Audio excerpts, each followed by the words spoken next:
Seja muito bem-vindo à Saúde e Bem-Estar com Marcelo Menino. Mais uma vez, outro programa, esse aqui maravilhoso. Sabe por quê? Traumas psicológicos. O que são, como curá-los, como identificar e o que há de mais moderno ou mais rápido para nós tratarmos. Ela é minha amiga, é psicóloga formada, especialista em traumas. Seja muito bem-vinda, Ângela Careiro. Obrigada, Marcelo. É um prazer estar aqui. Quem não tem trauma? Quem não passou por um episódio difícil na vida ou ainda aquilo reverbera dentro da gente? Então, por isso que saúde e bem-estar, por tratar de vários tipos de saúde, né? Saúde física, mental, emocional, né? E várias outras, nós vamos trabalhar um pouquinho a nossa mente, identificar, interiorizar, talvez com momentos que nós conversarmos aqui com a especialista e talvez também podemos ver o que tem de mais moderno, porque às vezes a caverna que a gente teme entrar guarda os tesouros que você procura. Ângela, vamos bater nosso papo. Em primeiro lugar, como é que a gente define o que é um trauma de acontecimentos negativos ou ruins? Bom, tecnicamente a gente chama isso de eventos adversos. Eventos adversos. E isso já começa na barriga da mamãe, né? Quando a mãe passa por uma situação adversa, o bebê vai sentir. E da barriga da mamãe até a formação, em torno de 7 anos, 8 anos, você está exposto muito à necessidade do apego seguro para você crescer com uma personalidade tranquila, forte e mais resiliente. Então, essa fase da infância é fundamental para que você tenha mais resiliência aos novos eventos adversos que a vida vai estar sempre apresentando. Por isso a primeira infância é muito importante na formação do indivíduo. Importantíssima na formação emocional e física. Olha que legal. Porque nós somos um ser biopsicossocial. Olha. Não dá para separar uma coisa da outra, né?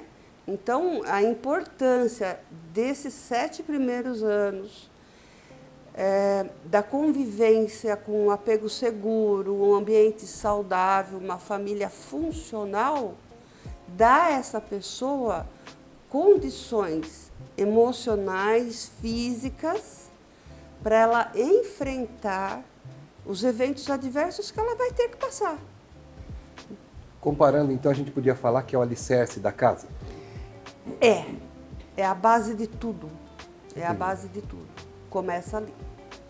E vamos supor que teve pessoas que viveram em famílias ou em situações adversas. Sim. E aí não tem como mudar a família que você veio. Como que você resolve essa questão se foi instalado um trauma ali ou na infância, teve alguns problemas e agora a pessoa ainda tem isso? Às vezes a pessoa ainda lembra de coisas muito doloridas lá. Então aí já podemos chamar que isso é um trauma ou uma lembrança negativa? Quando aquilo impede a pessoa de avançar. Não, olha, trauma é tudo que você vivenciou ou experienciou e que aquela informação no cérebro ficou congelada de forma mal adaptada. Então, qualquer coisa que a pessoa tenha passado e que aquilo ficou de forma mal adaptada no cérebro dela, vai estar no corpo também. E aí, assim, nossa, mamãe conta que teve um evento de um assalto quando eu tinha 1 ano de idade. Eu não lembro. Não me lembro. Sim. Mas a criança estava presente e ela viu a mãe sofreu o assalto, o pai, o irmãozinho, ela. Aquilo ficou registrado na mente e no corpo dela. Entendi. Ela pode vir a desenvolver sintomas do trauma 30, 40 anos depois. Entendi. Entendeu? Então, o trauma nem congelou no cérebro, né? Congela nas redes neurais. Isso é comprovado cientificamente. Certo.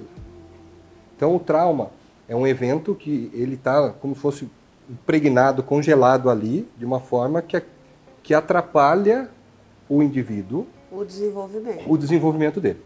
Às vezes é porque veio numa família que nós sabemos que as famílias hoje muitas vezes passam por crises, ou os dois pais têm que trabalhar fora e a criança às vezes não tem muito com quem ficar, ou acontece algumas desgraças, né, como assalto ou outras coisas, né? E aí aquilo congela na mente da pessoa. Isso é um trauma. Isso é um trauma. Ele fica congelado de forma disfuncional e a pessoa muitas vezes não tem consciência de que ela tem aquele trauma, mas pode ser que lá para frente um gatilho... Algo que encosta de novo o mesmo fio. Exatamente. E aí a pessoa fica patinando naquilo, ou naquilo não se dissolve ou não vai. Isso é um trauma.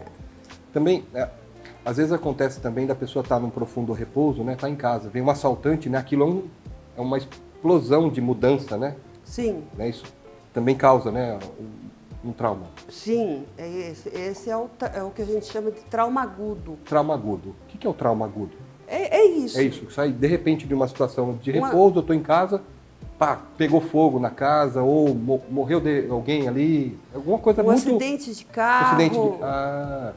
Né? Foi algo que aconteceu de repente e o sistema nervoso não estava preparado para aquilo. Aí de 0 a 1000, e aquilo... Se aquilo não for processado adequadamente, né, pode virar um trauma. Pode não virar um trauma? Pode. Isso. De que forma? Se esta pessoa teve um desenvolvimento de 0 a 7 anos, com apego seguro, ela tem uma resiliência maior e uma capacidade de fazer o processamento daquele trauma. Durante o sono, por exemplo, durante o sonho. Por quê? Porque o cérebro foi projetado para que os traumas que a gente vive, eles sejam processados. O cérebro é preparado para isso. Então os sonhos e os pesadelos são processamentos. Sim. Eu brinco com meu filho, que eu falo que papai tinha um pesadelo. Meu filho tem 5 anos, tá? O Henrico. Eu tinha um pesadelo. Eu falo na brincadeira, eu não sabia disso. São pensamentos ruins indo embora, filho. Então ele foi embora. Eu sempre falo isso para ele. E na realidade tem a ver? Tem a ver? É isso. Ah lá, tá vendo? Meu filho acordar comigo, foram os pensamentos ruins que foram embora.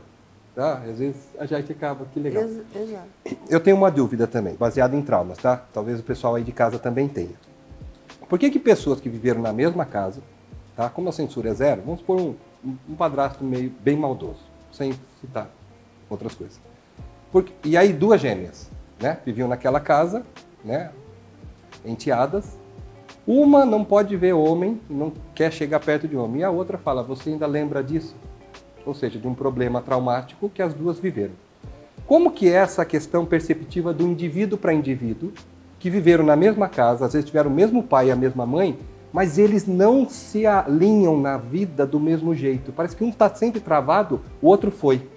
O que acontece que a percepção do indivíduo, o que acontece que alguns se sentem traumatizados em ambientes que o outro não se sentiu, mesmo morando na mesma casa? Marcelo, você está falando de uma família disfuncional, sim, onde uma criança, no caso você está falando de gêmeos, né, que elas presenciaram algum evento adverso dentro de casa. Você está falando de um pai agressivo. Isso. Pode ser que no momento emocional que uma criança observou aquele evento, ela estivesse num processo interno de autorregulação. Certo. A outra criança não, ela estava muito desperta ao que estava vindo do meio externo. Então, assim, a diferença tá nisso, né? O que vem de fora... Como a pessoa estava, embora as duas... Como a pessoa estava internamente. Entendi. Internamente. Então ela estava mais aberta e mais sensível, aquilo doeu e feriu mais e traumatizou. Sim. A outra estava mais ancorada, mais Isso, mas mais aterrada. aterrada e aquilo não o traumatizou tanto. Por isso que Exato. existem essas variações de pessoas para Sim. pessoas. E por isso que é importante também, né, na hora da abordagem do profissional, entender se o paciente está aterrado, né? Se ele também está preparado para mexer na ferida, né? Sim, você tem que fazer essa preparação para trabalhar com trauma. Até a enfermeira, quando chega no hospital, ela fala assim, olha, com licença, eu vou pôr a mão aqui, eu vou tirar seu curativo, tá bom? Eu vou pôr... Ela prepara o movimento Sim. e a situação. Sim. Muito bom. Estão gostando, pessoal? Chama mais gente para assistir aí sobre a questão de traumas e esses processamentos de traumas.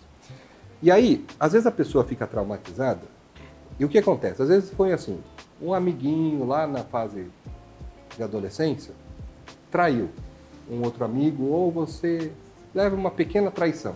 Alguém te passa para trás, te engana, ou te trai mesmo no relacionamento. Aquilo você deixa para lá. Aí depois acontece de novo uma outra coisa. Aí você deixa para lá.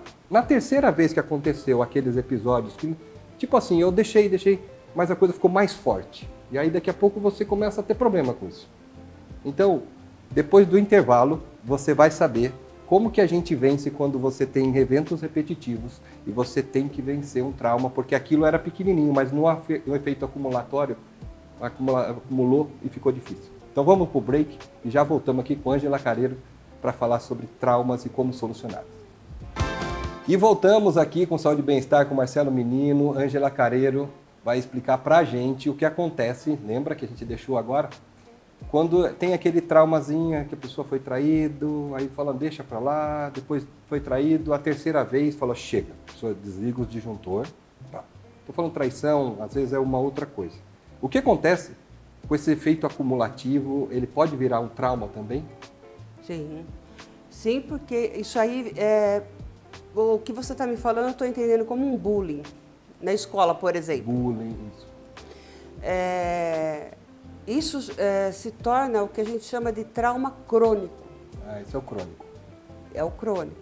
Tem o trauma agudo e tem o trauma crônico. A pessoa constantemente é bulinada e ela não conseguiu reagir na primeira, não vai reagir na segunda, não vai reagir na terceira. Ela vai introjetando aquele mal-estar de forma mal adaptada no cérebro e quando a adulta fala, eu sou um fracasso. Eu não sou bom o suficiente. Eu não sou bom, eu sou um fracasso. Eu não sou bom o suficiente, as pessoas não gostam de mim. Eu sou assim né? mesmo. Porque ela sofreu bullying, né? Que legal. Gente, trauma agudo, trauma crônico, a base da primeira infância é vital. Só que, vamos para a parte prática, porque essa aqui é prática também, mas agora a parte de cura, né? Vamos falar um pouco de cura? Nós temos ainda mais um tempo. Bom, nós temos o trauma crônico, o trauma agudo. Qual é a terapia que você mais gosta e por quê? Né? A gente estava conversando nos bastidores que você gosta de velocidade de resolução, né? Tá? Então, ela gosta de resolver rápido. E eu acho que quem tem um trauma, o que ele mais quer é resolver logo, né? Qual é a abordagem que você usa e por que você escolheu essa abordagem, que uma das coisas é porque ele é rápido? Explica pra gente. Uma das minhas primeiras formações foi em medicina psicossomática. Tá. Porque eu queria entender o conjunto, eu nunca consegui separar a cabeça do corpo. Tá. Né? Nós somos um todo. Tanto é que quando o teu trauma vem, às vezes o coração dispara, a gente soa, realmente, né? Não tá só aqui. Não. O corpo tá reagindo. Tá reagindo o tempo todo. Verdade, verdade. Né? Então, é aquilo que eu disse, nós somos um ser biopsicossocial.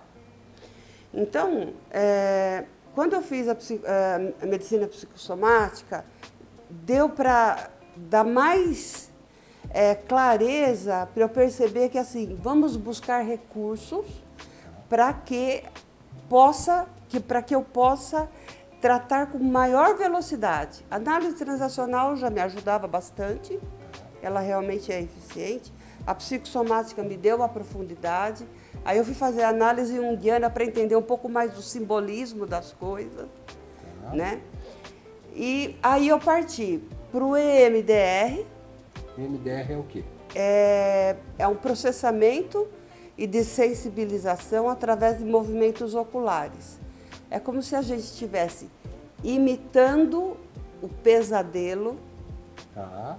porque a pessoa fica com a imagem do desconforto que ela tem, Tá. tanto na mente como no corpo, e você vai fazendo a sensibilização através de movimentos oculares. Seu MDR. É o A MDR. pessoa mergulha no evento, é isso? Ela volta lá naquele episódio Volta para o difícil, evento traumático. guiada por você, Sim, tem protocolos, tudo. para lidar com isso e depois sair de lá mais resolvido ou dessensibilizado disso. Isso. A gente consegue até mensurar, né? A gente usa a escala universal de desconforto, que é o SUDS, que vai do 0, nenhum desconforto, a 10, desconforto imenso. Tá. Então eu trago para o evento traumático e começo a dessensibilização. É lógico que tudo isso é uma técnica que tem que ter a preparação e a A dessensibilização. formação, tudo. A pessoa que entra com o SUDS 8, por exemplo, ela está muito ativada, coração batendo na boca, Sim. né? Ela começa a transpirar, Treme, se às contorcer, vezes, né? tremendo, com espasmos musculares. Você vai vendo que ela vai se sensibilizando e quando termina o processo, você pergunta, qual é o seu desconforto agora? Traz a cena novamente. Ela olha, não, nenhum. Ah, é mágica? Não, isso é processamento neurofisiológica, ou seja, formam-se novas redes neurais e aquelas redes neurais que estavam dentro de uma circuitaria em trauma, ela se dissolve Olha que lindo. no cérebro e no corpo, e isso é comprovado cientificamente e é incentivado pela Organização Mundial da Saúde. É uma técnica reconhecida pela Organização Mundial da Saúde. Sim. E tem evidências dessa dessensibilização ou de curas de traumas. Sim, é muito científica. E isso é rápido, né? É rápido. Você pode, em algumas sessões, já realmente curar coisas muito traumáticas, coisas muito graves. Sim, sim. Certo. Existe mais alguma outra técnica que você usa? Eu uso o brain spotting. O brain spotting é um saltinho acima do EMDR, porque eu estou sempre ligada em tudo que vem falar de sensibilização de trauma. Ainda né? bem. É. E o brain spotting, o dono da técnica, o Dr. David Grand, ele diz assim, onde você olha, ainda afeta o que você sente. O que ele quer dizer com isso?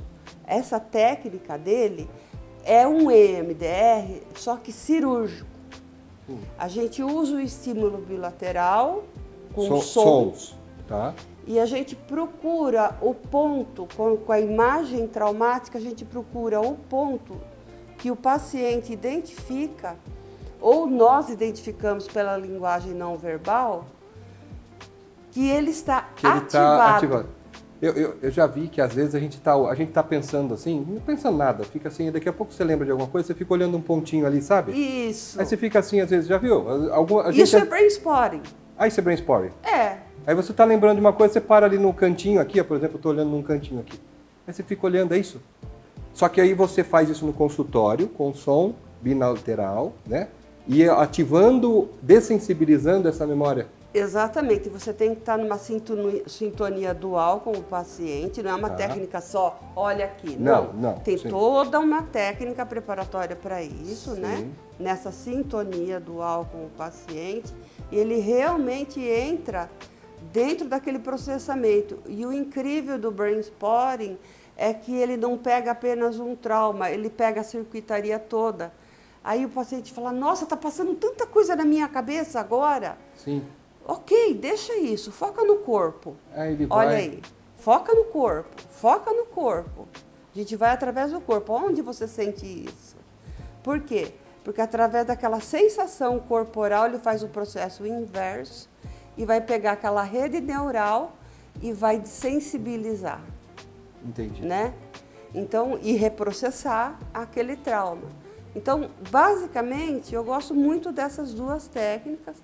além da análise transacional, que eu acho muito legal, muito conveniente em alguns momentos. Cada paciente é um paciente. Né? Sim. Mas olha que legal, pessoal. Às vezes a gente tem um trauma, né? E aquele assunto às vezes sai no ambiente de família, né? O pessoal às vezes se vê Natal, Ano Novo, essas coisas. E aí começa a lavar as roupas antigas, né? Aí vira aquele ambiente meio difícil de digerir emocionalmente. Mas porque tem algumas melecas que se você procurar limpar, né? Revalidar, fazer com técnicas de MDR, né? E Brain Spotting. Isso. Você consegue fazer o tratamento de curas de trauma, porque exatamente o tema é curar traumas. E às vezes o meu trauma não é o seu trauma, não é o trauma de outro, Exato. porque o jeito que eu recebi, né, Sim. os golpes da vida e as situações, eu posso aprender com aquilo ou crescer. Né? Você pode... Eu costumo dizer, eu já passei por vários processamentos de memória, já passei por traumas, e tem alguns que eu tenho muito orgulho de contar, que eram traumas terríveis, que eu não queria nem abrir a boca, e fizeram de mim o homem que sou. Mas eu precisei entrar nessa caverna, bem escura, sombria. Aliás, vocês vão lembrar, lembra do Rei Leão? Que tem uma hora que ele foge, o Rei Leão foge, e ele entra numas cavernas, uns gravetos assim, para fugir, e depois ele sai. Tem uma cena do Rei Leão que mostra sobre isso. Eu não sei se eu vou conseguir pôr aí, talvez eu não consiga pôr, mas ele passa por uns lugares gravetos escuros, porque ele estava fugindo da culpa que ele sentia, que ele achava que ele tinha matado o pai no Rei Leão. Então, realmente, às vezes a gente tem que mergulhar nessas cavernas, mas é que é legal que quando a gente mergulha na caverna, já passei por isso, a gente está acompanhado. Então, a gente não precisa passar por aquilo sozinho, respeitando o tempo que o profissional vai nos ativando e vai fazendo aquela dessensibilização, né? Aquilo estava congelado, né? Uhum. E você faz a dessensibilização. Isso que você está falando tem a ver com a história do curador ferido.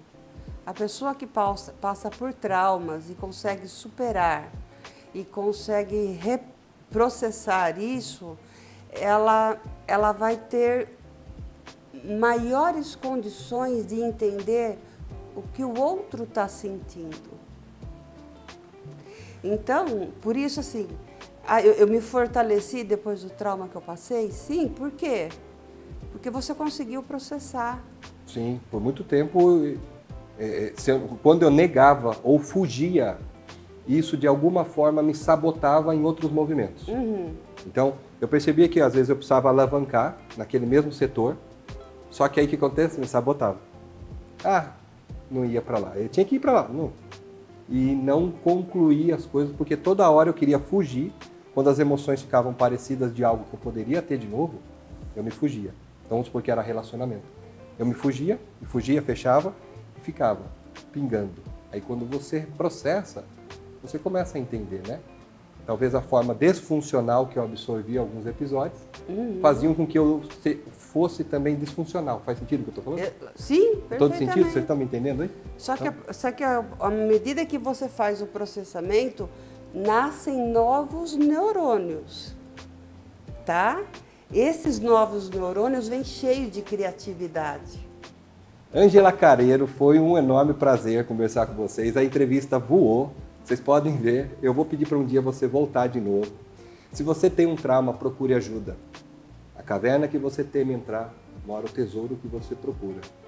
E não adianta pôr muros na vida, porque você põe muro para não entrar bandido, mas também não entra coisa boa. Então aprenda a ter portões, a ter janelas e controle essas aberturas de acordo com sua experiência, não com o trauma, mas porque você está pronto e aberto a escrever uma nova história. Esse foi Saúde e Bem-Estar com Marcelo Menino. Um beijo no coração de vocês. Obrigado, Ângela Careiro. E acompanhe os próximos episódios.